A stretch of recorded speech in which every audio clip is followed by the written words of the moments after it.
Hello, and welcome to another virtual author chat at the Poison Pen Bookstore. Today, our very special guest author is Christin. Did I get that right? Yes, And it's Brecher. Christin Brecher, whose new book is Photo Finished, a really wonderful launch to a new debut that I hope has a long run. Before we begin, I do want to let those listening in know that the Poison Pen does have copies of Photo Finished, and we would be happy to hold one for you or put one in the mail. Just give us a call or go online and we can connect you with this book. It's the perfect Christmas book for the cozy lover in your life. And I'd like to welcome Christin. Thank you. I'm so glad to be here today and chat with you, John. Thank you for joining us. I'm always fascinated, and I think a lot of readers are too, about how an author got to where they're at, but who they were before they were a writer, because sometimes that colors your writing process. And you have a fascinating origin story. Can you tell us a little bit about Christin before she was a writer? Before I was a writer, I was actually, let's see, how far do we want to go back? Well, we do have a bit of time.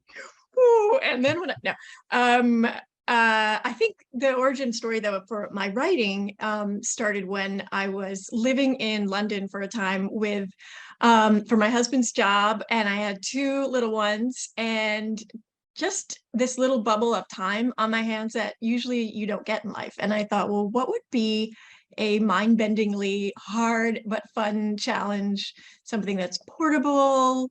We were traveling a lot, something that's, sort of cheap and easy. And I had fantasies of sort of like writing in a playground, which you can't do, but we start somewhere. And I was nervous, of course. And I went on this sort of like reading journey, which I've just started again, where the bookstores in London, they Daunt's and Waterstones, it's kind of like a labyrinth of book discovery versus, sort of coming into your chain bookstores and sort of, being led around the store. And so that was wonderful. And I started reading as if I were a writer. That was just sort of my first put your toe in the water kind of thing. And then we weren't far from the Victoria and Albert Museum. Yeah. And I don't know if they still do this, but back then they have a library there where you check everything but sort of a pen and a pad, and you can work in this beautiful space. And I just felt like, wow, this is so special and so neat. So I spent years starting there, writing a book that I loved, but that I also, just stuck with for years because it was my equivalent of a master's, I guess, like a self-taught, just kept writing and rewriting and, deleting and just learning from that, and going to some writers groups at the New York Society Library in New York. And I should say I'm speaking to you this morning, from New York City. And finally, I got this book done, and I thought it was great. And I found an agent, and she thought it was great. And then we never sold it. And a year later, she came to me and said, "Would you be interested?" And of course, before she even finished the sentence, I said yes. And she said, "Let me tell you about cozy mysteries," because my other book had been a mystery, and you had elements of that in your book. And what do you think about this? And I thought, these are made for me. And I had read coincidentally some Rhys Bowen books where she was just the ultimate, to me, cozy mystery, current cozy mystery author. And they spoke to me, and I just thought that would be a wonderful opportunity to sort of write in that genre. But mostly I knew how to, having been in marketing, put together a proposal. And so my agent said, come up with an idea, and, write an RFP, think of it as an RFP, a request for proposal. And I came up with an idea for a candle maker who lives on the island of Nantucket, who owns a store in town called the Wick and Flame. And it just seemed to me that the island of Nantucket, which is off the coast of Massachusetts, was the most cozy community that you could want to step into, and also escape to. It was super fun writing about, summer in Nantucket, during, February. And the island has this wonderful history that has to do with whaling and oils that were turned into the brightest and whitest and longest lasting burning candles in the world for a time. So it was just like a perfect match. And the rest, and then we just started. And Photo Finish is going to be the second series that I've written. So your first published book was Murders No Votive Yes. Confidence, and that was Yes. the Nantucket series. It's a fascinating series because I hadn't really, I guess, made the connection between the whaling and the candle making in Nantucket. And what you also brought forward that is there, but again, took me a while to connect the dots, was there's such strong women in Nantucket because many of the men were away whaling, so they were like in charge. I love that you picked that up. Yeah. I think that cozy mystery heroines are just the kind of people who are very brave, and they jump into the unknown in order to sort of right the wrongs that maybe they see around them, for justice, for their communities, for those they love. And so those women were a great mirror of, sort of what that spirit is. And so you had your first series. Now you've started your second, which the book just came out, Photo Finished. That's the first in the Live Spires series. What can you tell us about Liv and this book without spoiling it for readers? So it was super fun as a New Yorker to write a cozy mystery. That's first of all, a big challenge, right? To move from a little island like Nantucket into a big city like New York. But Liv Spires is a photographer. She's aspiring to be a, very established portrait photographer in New York City. She thinks, I'm going to do this because I have I have a leg up. My grandparents live in New York City. They have a brownstone in the West Village, which they bought 100,000, so long ago, decades ago, when New York City was cheap. It was cheap. Actually, it was in the 70s when it was not only cheap but bankrupt. And so she has this opportunity, and she takes advantage of it. She moves in and sets up a photography studio. But, like any 20-something who moves to a city and starts their lives and is ready to make their dreams come true, it's not always as easy as you think it's going to be. And it's not for Liv. And she's really struggling and trying to make ends meet and make her dreams come true, until she meets a woman named Regina Montague, who is the premier events photographer in New York City. And they click, they connect, and Liv gets her first big break. So she heads to Debutante Ball, one of high society's big events of the season. It takes place in between Thanksgiving, or actually the day before Thanksgiving. And by the end of the night, she's like, I got this. I nailed it. I took great photos. I helped Regina with some small emergencies. I handled myself well with the, very illustrious guests at the party, until she walks out and stumbles over the body of a billionaire, Charlie Archibald, who has been murdered. And quickly all eyes turn to Regina as the prime suspect. And Liv doesn't believe she did it. And I always think of like, a cozy sleuth as having to have a superpower. And so, Liv has a superpower, which is that is her eyes and her camera. And she knows that she has seen things, even if she doesn't know what she was supposed to have been seeing. That if she works with her photos in tandem with the people who become her suspects, she knows she can piece together the real story of what happened. And I don't think that gives it away. No. And that's terrific. The book is clever in so many ways that you really crafted it. And the first is by making Liv a photographer. it took me a while to kind of think about it. And that really is brilliant because she is looking at these crime scenes different from the casual person that just happens to be sucked into a murder investigation. She's seeing things like crime scene photographers would see. This is not Yes. there. This is not part of the logical conclusion. So that gives her a definite edge as an amateur sleuth. You've also given her kind of a background with her grandparents' business in the locks. So she knows both the legal and illegal sides of getting into buildings, which makes her an asset too. I mean, there's a lot of little things that you wove into the story that I think, that's going to make her a formidable sleuth in this as the series progresses. Thanks. And she's fun. Yeah. She's kind of soft on the inside, but she's got a little tough exterior to because she hustles and she's, ambitious and she's young and she's just going for it. So I had fun with sort of the two sides of her, being tough and jumping into things, and then just this warm, big-hearted girl who's got this great family and good friends that have gone back, for her entire life, that kind of thing.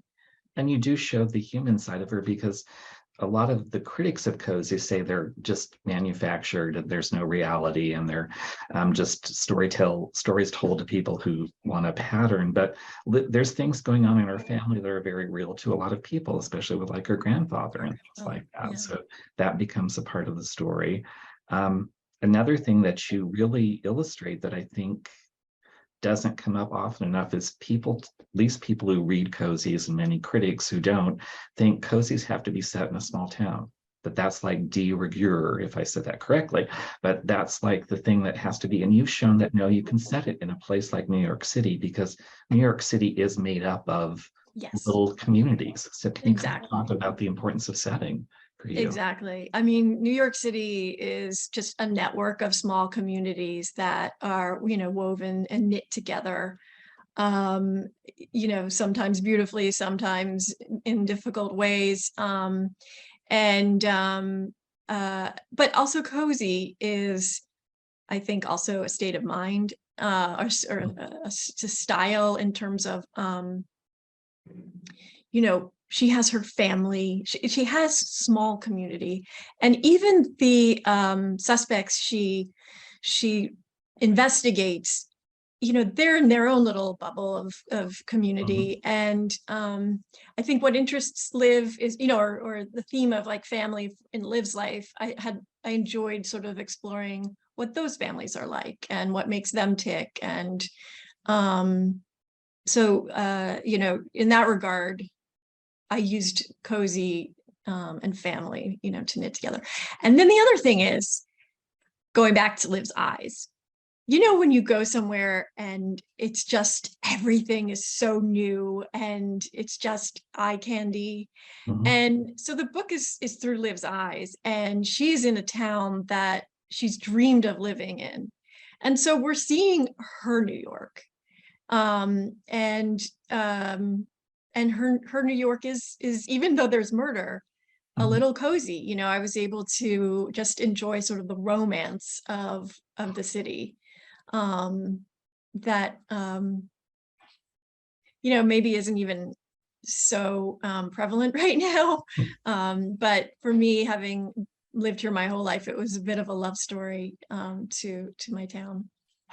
And speaking of romance, there's a little bit of romance for Liv in the book too. Can you talk about her potentially romantic partner? So she does meet a guy named Harry Fellows, and there is romance. And the thing that I really wanted to do with those two characters is the chemistry between those two builds because they're helping each other figure out a mystery in each of their lives. And so they immediately sort of become this team. It was kind of an old-fashioned, I don't know, maybe, like Nick and Nora. Nick and Nora, yeah. Thank you for saying it, so I didn't have to, because that feels like a little pretentious, but those are the things that speak to me. And so they have their chemistry. They, are figuring each other out, deciding what's going on with each other. And I love them. I think they're just adorable. And actually, the most exciting thing for me was when Kirkus came out with their review. They said it has the cutest meet cute in New York City. And I really kind of think of this book as a romantic comedy mystery kind of thing, and I kind of kept that to myself. And then when I saw that, I thought, okay, those genre can coexist, which was nice to see, because a lot of times you'll see a love interest, but it's I down. wanted to sort of put it on its head a little bit. Well, no, you're right. There's also a tradition in the genre of those partners like Nick and Nora. And I was thinking of Macmillan and Wife and all those classic television shows where there's two male-female partners working together to solve crimes. What I also found intriguing about Harry was he's an insurance appraiser. That's his job, I believe. And you have a background in art history. Was that kind of an influencing factor? It is, and I have fun with it in the next book. Oh, good. We'll leave it at that. He does. He is an art appraiser for an insurance company. He does, we'll just sort of leave it at that for now. But he has a lot of interesting things that come up related to the art, and the art world is amazing and has so many mysteries in and of itself. So there's so much fun, to have with that. Another thing that I always like learning things when I'm reading mysteries, even that's not the primary focus, and it is. The book kind of is set around a debutante ball in New York City, and I guess you were inspired by an article you read. I had no idea they still did debutante balls, and I guess that's because I don't follow society, but that's a thing, I guess. I think they just had at least two of them in New York City just happened. And I think there's another one coming up, but yeah, they do. I don't think, obviously, it's the sort of fanfare that surrounded them, and I don't know, what do you think the heyday was? I was going to guess like the 40s and the 50s. The 40s, yeah. And I did tons of research, and already, I could have told you that off the top of my head like 2 months ago. Sorry. That's right. It's happening. But it was fun. I wanted to do sort of an elegant event that was not just like a benefit, or I don't know, just something that was unique in and of itself. And it was also, it kind of framed the book in some ways. And it, the story begins Thanksgiving and ends at Christmas. So, and that's, a big, party season, obviously, in New York City. And so there's like a real uptown, downtown, and then the traditional upstairs, downstairs kind of dynamic going on. So Liv ends up going to some parties that she would never otherwise have attended while she's investigating the story. Maria Ricci, who's her best friend from life in the beginning of the book, Liv is supposed to be going to her party, the wild turkey party, where they're going to kick back and do shots of wild turkey to celebrate Thanksgiving. And then next thing you know, she's, putting together her black tie outfit and dating a guy who wears a tuxedo like she wears pajamas, so. Let's talk a little bit about research, because while many people think authors can just make things up, you do have to kind of know some facts about the frame for your different series, like candle making in the Nantucket books, photography in your new series. What kinds of research do you do? Is it hands-on? Do you do book research? Talk about that as an author. So I was a little more hands-on with the candle books in terms of learning the craft of candle making. My daughter and I went to Brooklyn, to Industry City one night for an amazing workshop. And I definitely, tried my hand at candle making a lot at home, and just feeling the wax. And also because that was an important aspect for that character. It helped me get to know her, just like feeling the wax and the heat, and figuring out how to get a wick inside of a glass to stand straight, and those sorts of things. Because in that series, a lot of her realizations come when she pulls herself out and she sort of gets in that creative zone, which frees her mind.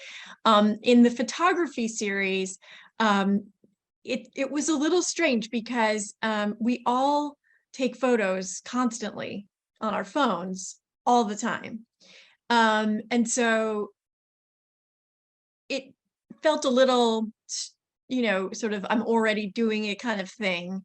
I went out with a better camera. I tried to, I started personally seeing things a little differently as I started to think of her. Like, I was really drawn to graffiti for some reason. Now, Liv is really interested in portrait photography, but you start looking at your city a little differently, because I was seeing it through her eyes.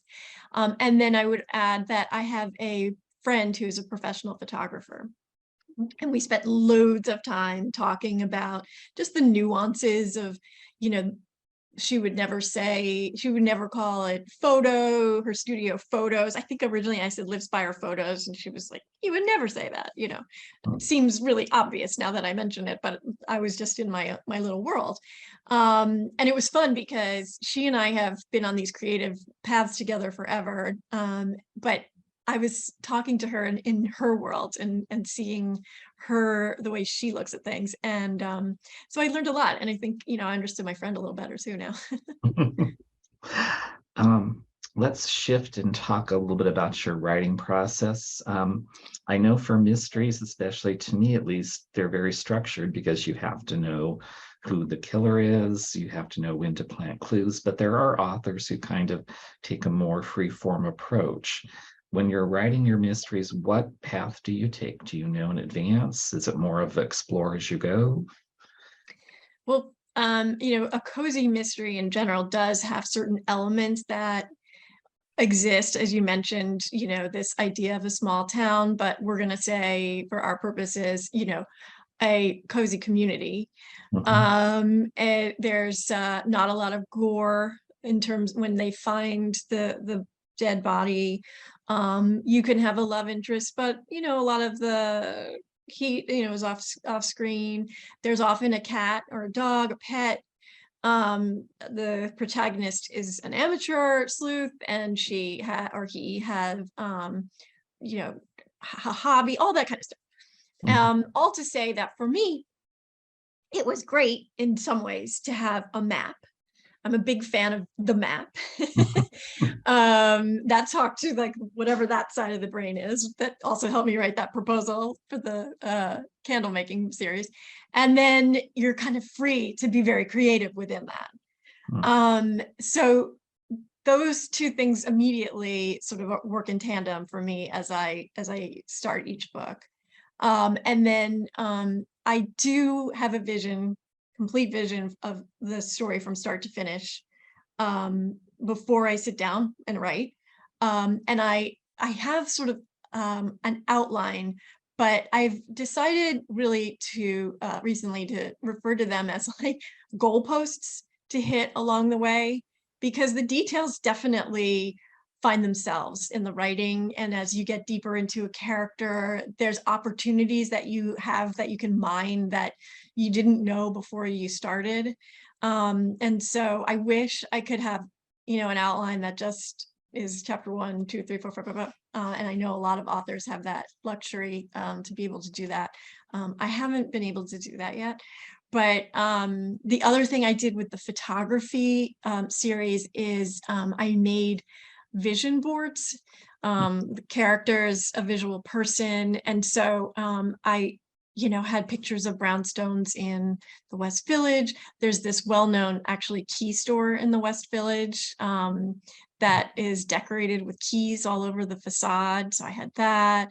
Sort of graffiti, city, the high, the low, all of those things kind of coming together, think I found a picture of a girl like who fell out of a cab and there's lines, on her face. So, just showing all of those different sides of her. And it actually, especially for starting a new series, really helped a lot.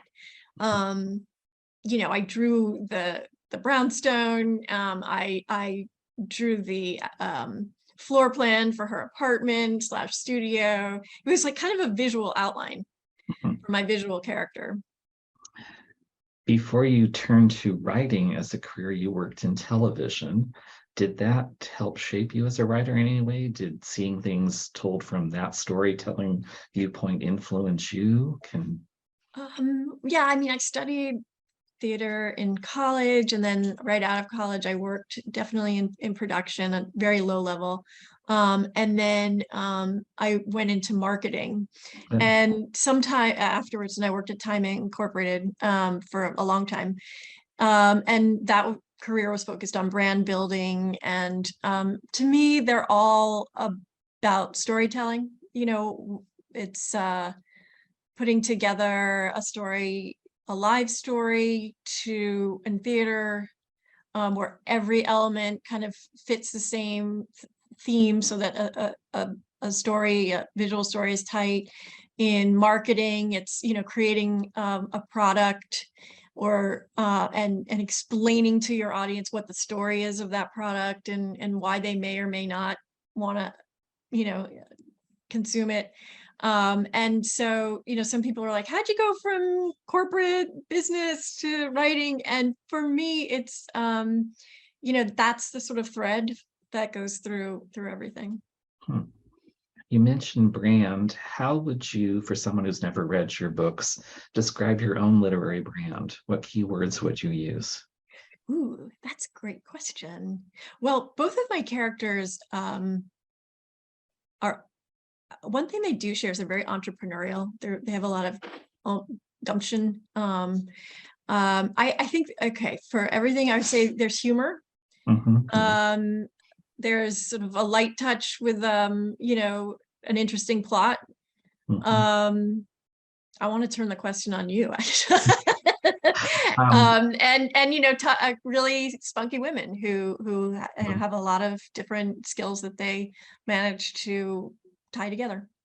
Yeah, I was going to say spunk, as they quote Mary Tyler Moore. Your heroines kind of have that characteristic. I think one of the things that I've enjoyed about your mysteries is there's the comfort of familiarity in the genre, but you bring a freshness to it. So there's kind of that dual feature. You're reading something that you really love, because we all love mysteries for many reasons, but one is because you get those returning sense of justice being restored and familiarity with that, but you also kind of make it fresh and new in a different way. And you do have kind of a bright voice with the humor included. I think you're very good at settings. You really have almost like, I guess you'd say, an eye, photographer's eye. Those art history classes all those years ago. Yeah, well, I know Nantucket and New York City so well, and so they were love letters, I guess you could say, to both places. I think I said that before. Let's take another turn and talk a little bit about Christin as a reader. You mentioned, I think before, that when you were initially writing the Nantucket series, you had gone to bookstores and that was like a return to reading. When you first started out, what kind of, I think, if I understand correctly, you were a mystery reader. Agatha Christie featured in your reading life. Talk to us. Well, having grown up for a lot of my time as a child in Nantucket, I think that's where my love of mystery began. That island, especially way back, when I was a kid, the fog, the sort of palpable sense of ghosts and mysteries, and foghorns at night and fairy horns in the morning, and dirt roads, which are now paved, but sort of the adventure of riding over those was a great setting to sort of have an imagination in general, and one that would lean toward mystery. And then there's a bookstore in Nantucket called Mitchell's, and bookstore named Mitchell's Bookstore, and they used to have right in the front to the right a children's nook, and on the floor we would just, my younger brother and I, we would sit, and they had every Hardy Boys, Nancy Drew, Bobbsey twins, if you remember them. And so that was just, a highlight of the day would be, you get to go by yourself too when you're little, because it was such a little town, and go to this bookstore and go through all of those books. We still have them all. And then the Agatha Christie, I think Agatha Christie for me started when I was about like 10 or 11, and we always joke in my family that we like rented every house on the island by now. And there was this one that is across the street from a house that is noted to be haunted. And the owners had this huge library of Agatha Christie and P.G. Wodehouse. Yeah. And I just devoured all of them that summer. That was also the summer of Little Women. The first book I didn't ever want to end, and cried when it ended. And then my brother is also a mystery, he writes plays. And so he is a huge mystery lover and has a mystery library in his like room in Nantucket, which was right across from my room. So, I just would always go in there, and it's the most well-edited mystery library. I discovered Rex Stout through his little bookshelves, and I love Rex Stout. So, it kind of runs in the family. He wrote a play, it's called A Sherlock Carol, and it's a mashup between A Christmas Carol and a Sherlock Holmes story, where Tiny Tim is now grown, and Scrooge has passed away, and they think he was murdered. So I guess we think about murder a lot. For a really, cozy family.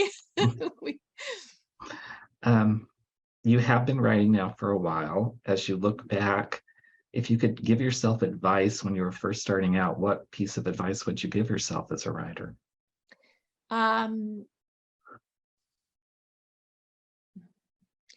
To me, with writing, to tell anybody, it's don't feel like you are a failure if you don't get published. I think the most wonderful thing about writing is you can define what your success will be.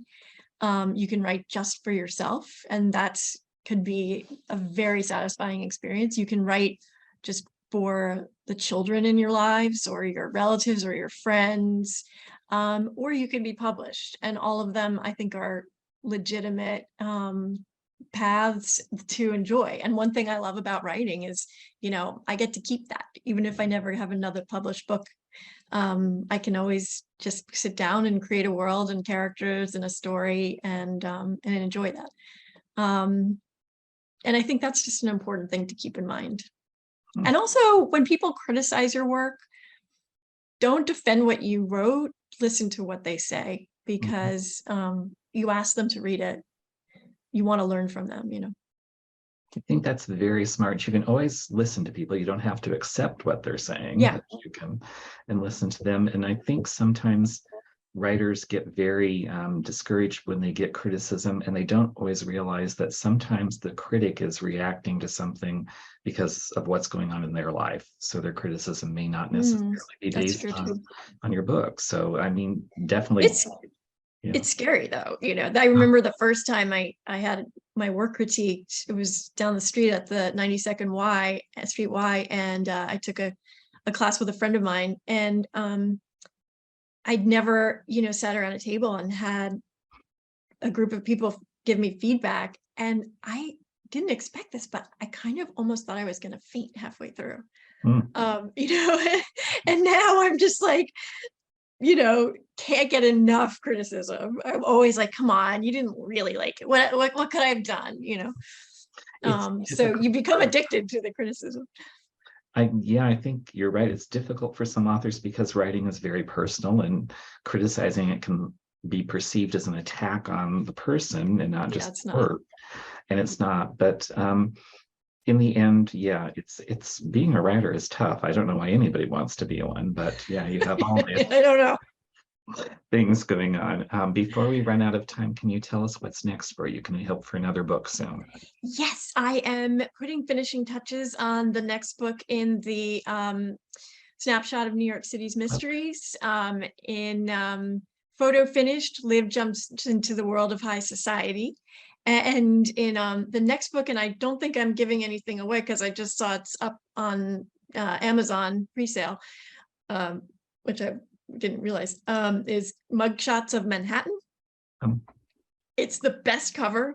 I don't, even if you don't like my books, you got to look at the covers because Kensington did such a fabulous job.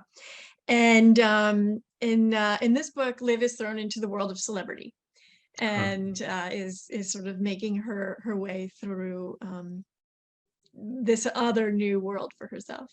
so it's the paparazzi or whatever the Paparazzi. I like this idea of you know, what is privacy these days, and you know, how to photograph something personal versus the paparazzi. It made me think a little bit as an inspiration when I was starting of the I know there's so many versions of this, but I specifically the old movie High Society, the musical version with Grace Kelly, where, you know, that idea of media invading what is your personal time and your personal space, I thought was sort of like an interesting thing to think about in our generation, in this current day. So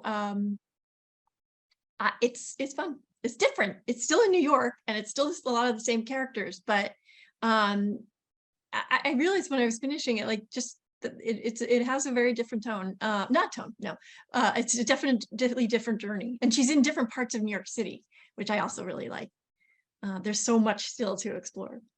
You've got a lot of material to work with. Yeah, How can readers learn more about you and your books? Are you on social media? What I am. Yeah. So by the way, I just recently joined book TikTok, but book talk? I guess Book it's talk. book talk once you start, you know, the algorithm starts to figure out what you want, and then you're suddenly mysteriously in book talk.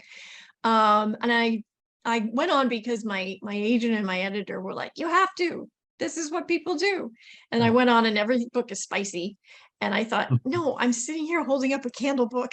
I cannot compete with Colleen Hoover. Yeah. But number one, it's a really, I encourage people not to be intimidated, because I actually have gotten a lot of great book suggestions out of it. I just finished Song of Achilles, which I, for some reason, hadn't read, and you know, it kept popping up on every feed. So I'm on there at Christin Brecher Books, and I'm on Facebook, Christin Brecher Books, and Instagram, Christin Brecher Books, and then my website is christinbrecher.com. That's great. I'll have to Yeah. look on Book Talk for you. That's a whole new world out Thank you. Thank you. there. I can't believe how quickly our time has flown by. The Poison Pen has just been so delighted to have Christin Brecher and her new book, Photo Finished, as our special guest author today. I would encourage all those listening in to give it a try. It's a terrific debut. I can't wait for the next in the series. And I want to thank Christin for taking time to visit with us virtually. And thank you so much for having me. I'm a big fan of Poison Pen, so this means a lot to have been able to talk to you today. Thanks. Well, thank you. And thank you for tuning in to another virtual author chat at the Poison Pen.